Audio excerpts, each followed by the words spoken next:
olhos para os montes, de onde me vem o socorro. O meu socorro vem do Senhor, que fez os céus e a terra. Amém. Pode colocar o próximo?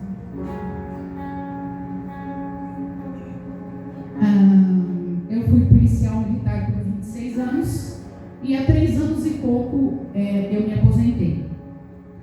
Talvez não como eu gostaria, mas foi da forma como Deus quis.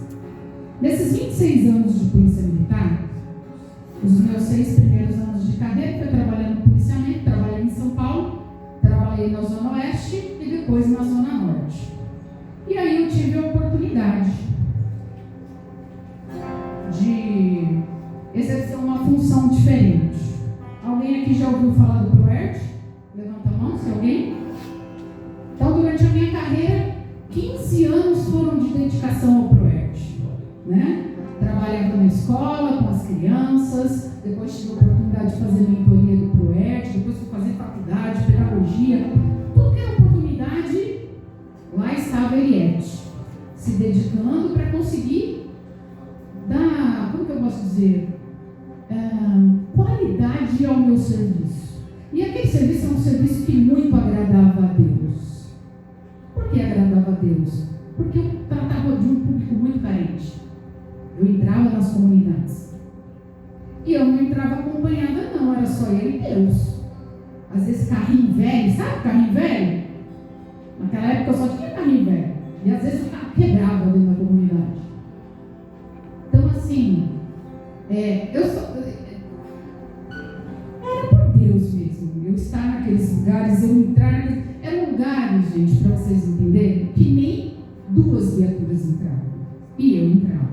Por quê? Porque muitas das vezes eu trabalhava com quem? Filho dos traficantes, filho do 121, né, que é o homicida, e por aí vai fora.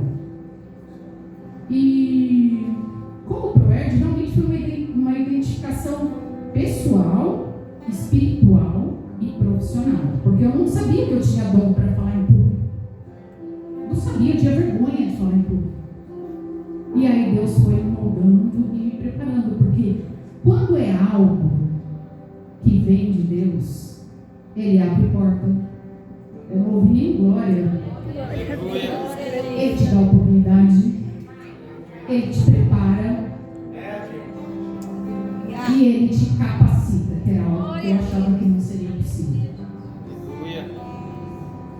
E quando eu fiz a introdução dos Salmos, eu vou chegar lá.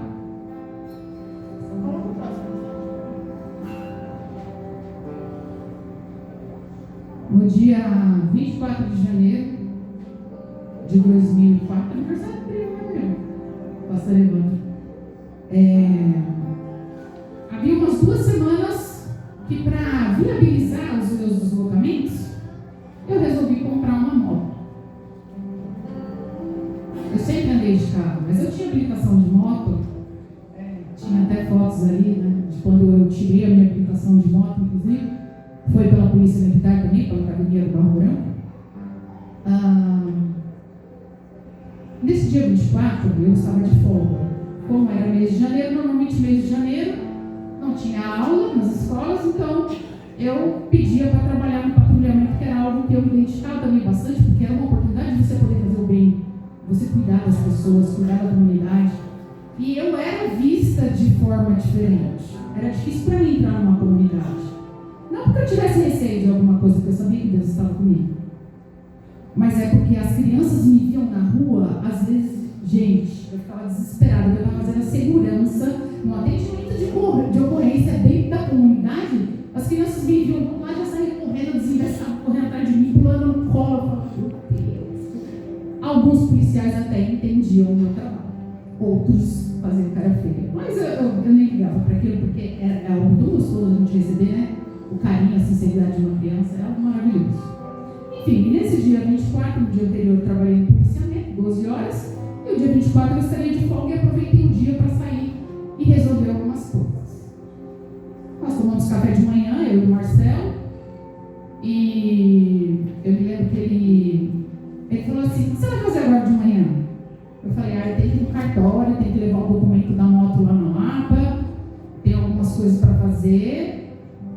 eu vou de moto. Aí ele falou assim, você não quer ir de carro? Eu falei, não, de moto vai rapidinho. Peguei as coisas até da academia, coloquei tudo na mochila, coloquei nas costas e vamos lá. Aí passei no cartório, reconheci filme e tal, e estava a caminho da agência de motos onde eu havia comprado a moto. Era um dia de muito calor, verãozão, né, São Paulo, eu de capacete, e eu estava numa rua muito movimentada do miolo da Lapa ali, que é a rua Guarulhos, próximo à Estação Ciência, sabe? Para quem conhece São Paulo um pouquinho, talvez saiba de onde eu estou falando. E aí eu vinha sentir um leve mal-estar. E eu pensei, bom, estou com um leve mal-estar, vou encostar e vai ficar tudo bem. Só que não deu tempo de encostar. E aí eu perdi um pouco do sentido, não cheguei a apagar. Sabe quando você vê uns flashes assim? Um acidente acontecendo em câmera lenta? Foi exatamente isso que eu passei. E não consegui evitar que o acidente acontecesse. Ao invés de encostar, eu acertei um poste. E nesse poste, para me ajudar, tinha aquelas lixeiras verdes da prefeitura, sabe? Eu amassei aquela lixeira com a minha perna. E assim, eu fiquei no poste, caí, e a moto só tomou e arrastou. Não fez nada na moto, só quebrou os retrovisores e a carenagem de baixo, deu uma raladinha. Foi. Aí a hora que eu caí, lógico, tá tudo bem, acabou, moça. E aí a hora que eu caí, já fui tirando a mochila, fui tirando o capacete, aí os motoqueiros começaram a parar, né? Aquela mobilização para ajudar. E eu lembro que eu estava procurando o bolsinho da frente, da mochila, meu celular, que eu já queria ligar para alguém. Mas assim, eu estava numa serenidade, numa tranquilidade, mas quando eu olhei para a perna assim, de misericórdia, não dava para mexer, então eu nem tentei mexer, porque a gente está acostumado a atender ocorrência dessa natureza, a gente sabe que não dá. E aí, eu cheguei a pegar o celular, e aí eu liguei ao 10, aí falaram, não, tem um motoqueiro aqui que já está ligando e tal. E aí chegou, por coincidência, ou por Deus mesmo, chegou um amigo meu. Ele estava passando por um local onde ele não costuma passar. E aí ele me viu, é um amigo comum, meu e do Marcelo. Ele me viu, ele já entrou em desespero. Aí ele foi ligar o 90, porque aí ele falou, ela é militar, não dá para sair falando para o outro motoqueiro que ela é militar, porque estava preocupado se eu estava armado ou não, mas graças a Deus eu não estava armado naquele momento, né? Você fica num estado muito vulnerável. Eu nunca me imaginei passar por uma situação como essa, de vulnerabilidade. Mas aí ele ligou, pediu apoio rapidinho, chegou um monte de viatura, quando fala que é militar, eles chegam muito rápido, fecharam a avenida, quando viram a gravidade do caso. E isso eu já havia ligado para o Marcelo, enquanto isso. Eu falei, aconteceu uma coisa, tal, sofreu um acidente, tal. Eu falei, mas o Maurício está aqui. Aí ele falou assim, então deixa eu falar com ele. Falou com ele rapidinho. E ele chegou praticamente junto com o resgate, porque não era muito longe da minha casa. O resgate só, ao chegar, estabilizou a perna, colocou, como chama? A tala, só para proteger, porque não dava para mexer. Então, todo esse lado esquerdo do meu corpo, eu acertei no poste. Então, eu desloquei a clavícula, eu tive essa lesão grave na perna, foi uma fratura exposta de fêmur e patela. Eu via pela calça que estava feia a coisa. E essa região minha, toda lateral aqui, ficou toda cheia de hematomas, o braço ralado, enfim. E aí, fui socorrida para o Hospital das Clínicas, um hospital referência em traumatologia em São Paulo. Porque eu estava... Eu acho que de viatura levou uns 8 minutos de resgate para chegar até o Hospital das Clínicas. E lá eu me vi, naquela situação, na sala de emergência, sozinha. Na hora veio na minha mente Salmo 121. Elevo meus olhos a um monte de onde virá o meu socorro. O meu socorro vem do Senhor, que fez os céus e a terra.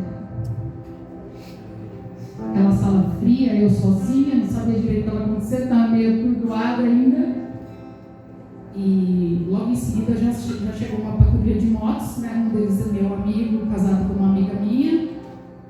Ela ligou para ele e ele foi até lá para verificar o que realmente estava acontecendo, porque aí para a companhia, né? Quando é assim, acidente envolvendo policial militar, não era a área da minha companhia, mas era próximo.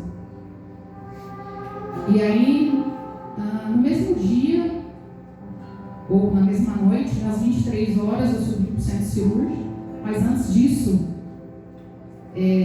o residente que estava lá na emergência, ele fez a tração da minha perna.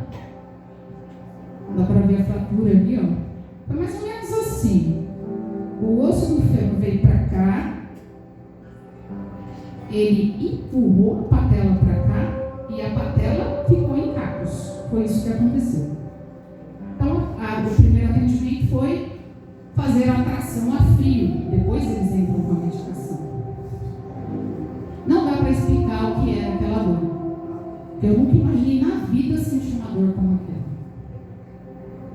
E aquela dor perdurou por muito tempo. E aí depois eles entraram com medicação, estabilizou, tal. Só colocou aquela faixinha ali, ó, que estava na emergência. E aí às 11 horas da noite, subi no centro cirúrgico, eu sentia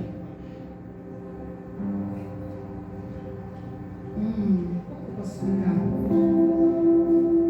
Não era medo, mas era uma insegurança que o corpo todo tremia, eu sentia até os fios de cabelo arrepiados.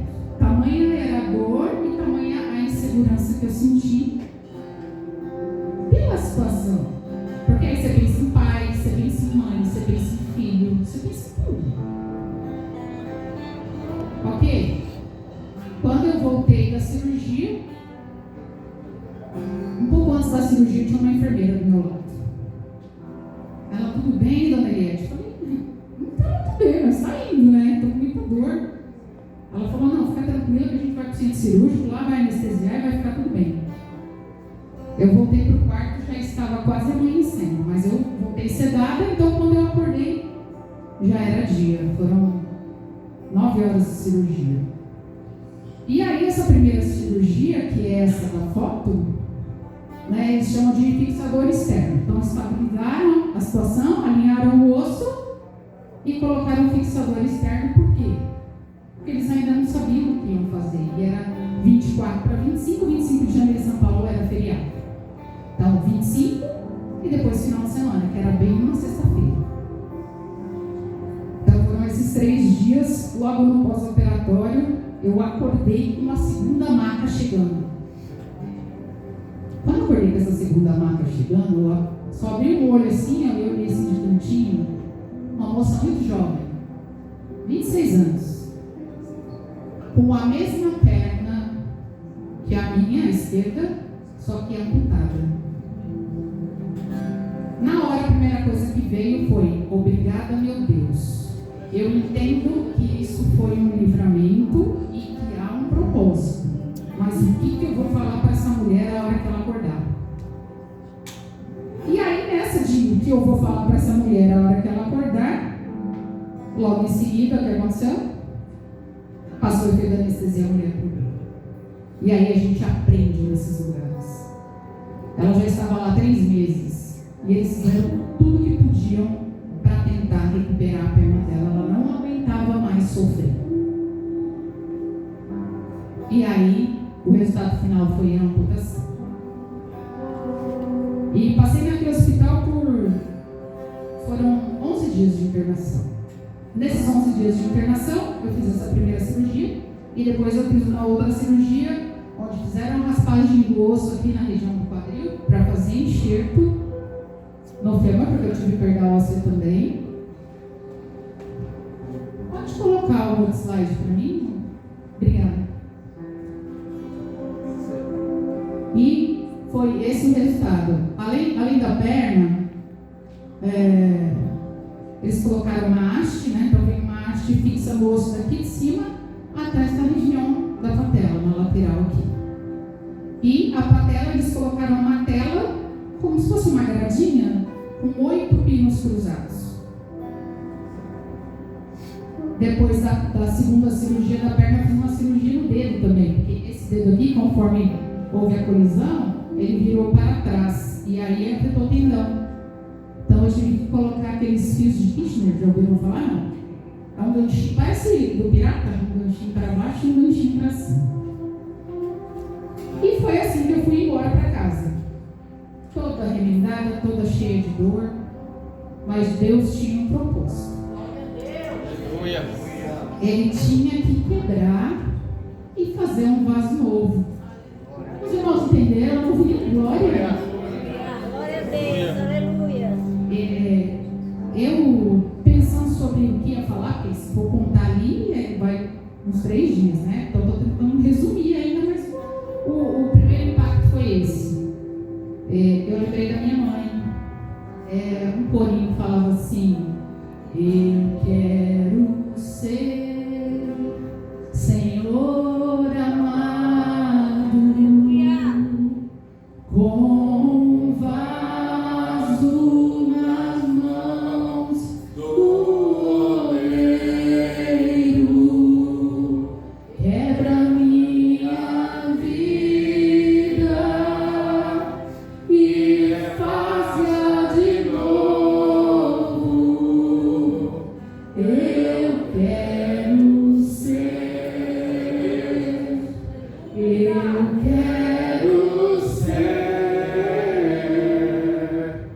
um vaso novo. Aleluia. Glória a Deus, E aleluia. depois desses 11 dias eu tive alta.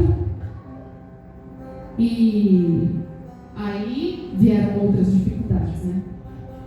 Minha casa tinha, lá em São Paulo, né, na Zona Norte também, uma escadaria 22 degraus.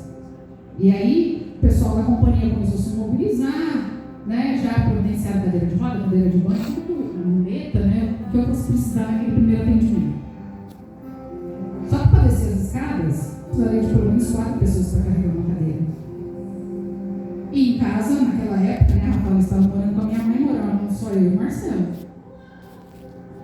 E eu não tinha ninguém lá para me ajudar. Mas Deus preparou cuidadosamente de cada voluntário para me ajudar. Glória a Deus, aleluia. Algumas pessoas eram pessoas que assim, eu sempre tive essa coisa de querer ajudar as pessoas, sabe? Empatia, me colocar. É um dom de Deus, né? A bondade, né? É um dos dons do Espírito. Então eu sempre tive isso comigo no meu coração. E essa ajuda veio de algumas das pessoas que eu ajudei, 2 policiais, da minha companheira de trabalho do ProERD, né? Que a gente também tinha uma amizade bem legal. Alguns policiais do serviço administrativo lá da companhia, alguns mais antigos que me conheciam há muitos anos, trabalham comigo há muitos anos, e principalmente o meu comandante, que a gente costuma chamar de policial raiz, mas que ele admirava muito a minha pessoa e o meu trabalho. E isso fez toda a diferença. Então, aonde a gente está, quando a gente faz a diferença, Deus cuida. Aleluia. Glória a Deus. Deus cuida. Foi exatamente isso que aconteceu, né? Para ir ao médico, e gostavam 2 viaturas lá para me ajudar a subir toda vez que eu tinha que ir no médico, a cada 15 dias. Depois veio a fisioterapia. Eu fiz fisioterapia por 5 anos e 4 meses de fisioterapia. E aí chega lá na fisioterapia, quando o médico tirou os pontos e liberou para poder fazer hidroterapia, porque graças a Deus lá dentro do centro da Polícia Militar, eles tiraram todos os recursos para me atender e eu fui muito abençoada e muito bem atendida. Então percebe que, mesmo diante de todas essas adversidades que eu passei, Deus cuidou de cada detalhe. Aleluia. Quando Ele está no barco, irmãos, você pode querer atravessar o mar com vento, tempestade, e às vezes você pensar: Ele não vai acordar para me socorrer? Ele acordou sim, me conduziu até o outro lado. Então eu só tenho a agradecer pelas coisas boas que Ele fez na minha vida, porque Ele quebra o vaso e automaticamente Ele trabalha, no meu caso, no físico, no emocional e no no espiritual para a glória de Deus.